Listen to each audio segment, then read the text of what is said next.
If I must die, you must live. To tell my story, to sell my things, to buy a piece of cloth and some strings, make it white with a long tail, so that a child somewhere in Gaza, while looking heaven in the eye, awaiting his dead who left in a blaze, and bid no one farewell, not even to his flesh, not even to himself. Sees the kite, my kite you made, flying up above, and thinks for a moment an angel is there, bringing back love. If I must die, let it bring hope. Let it be a tale.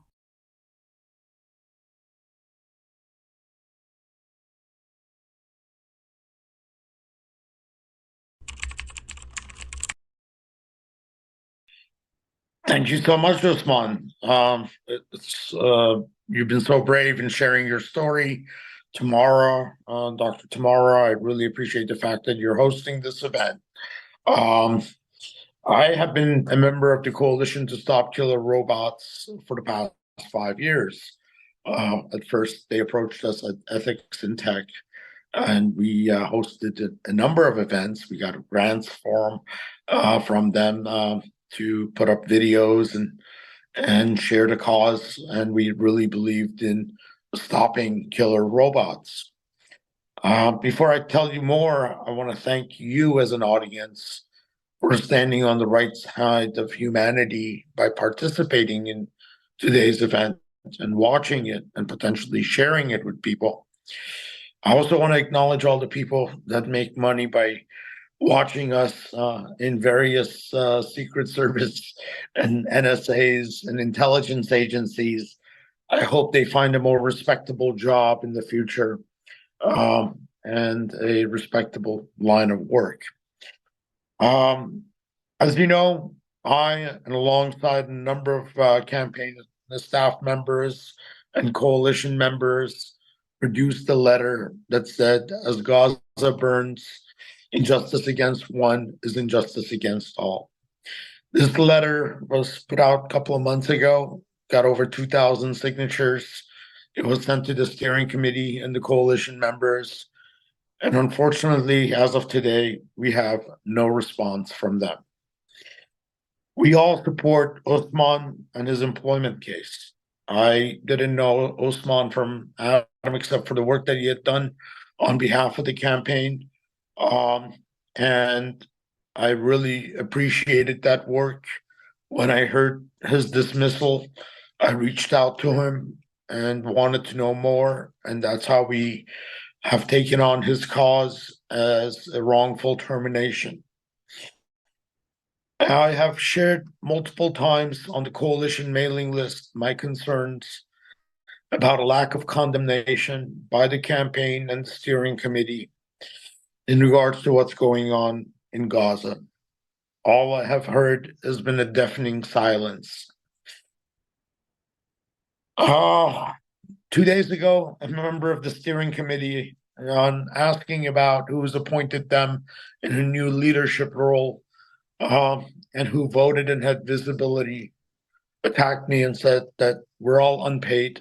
We're doing this as a volunteer work. So you're asking too many questions. Another steering committee member threw the rule book at me and said, we have a code of conduct.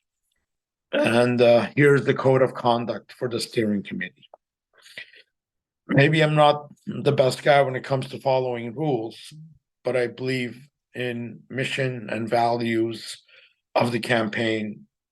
As the third member of the steering committee responded to me personally back in December and said I shouldn't be raising issues within the coalition mailing list, I made it very clear that I will be taking my grievances to a public forum.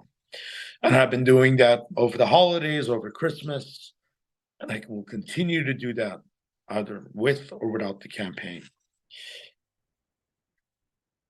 The campaign steering committee is not acting in line with the campaign's vision and statements that Osman has highlighted. That's a clear fact. If we dare to call them on it, they throw the rule book at us and the code of conduct. The campaign steering committee is accused of blatant discrimination, retaliation, and racism. Member organizations have demanded that the entire steering committee to resign. When I was producing content on behalf of the campaign, not a single one of the speakers that they recommended was of a minority, race, or ethnicity. Diversity and inclusion is only for coalition members. It's with these members that the steering committee and staff get their legitimacy. Yet the steering committee does volunteer work and is not paid. Well, I was also not paid for producing content on behalf of the campaign. The money was received at Ethics and Tech, a 501c3, and was used to pay artists and cover venue costs and video production costs. I provided full transparency, unlike the campaign, for every penny that I received, where we received the money from, and where we spent it. I want to highlight a couple of things. Richard Moyer, that dismissed Othman, he has been recently removed from the head of the steering committee. He's from Article 36, another nonprofit. He's on the UK Ministry of Defence's AI Ethics and Advisory panel. I hate to say this. You see, people like the Richard use the coalition and its members' credibility to get on a Ministry of Defense advisory panel, give talks at the UN, and if we question them, and we're shown the code of conduct.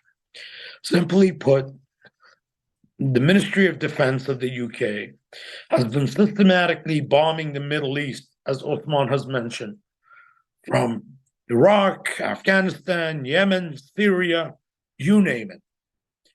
And now they're working on ethical way to bomb people with the help of Richard Moyer.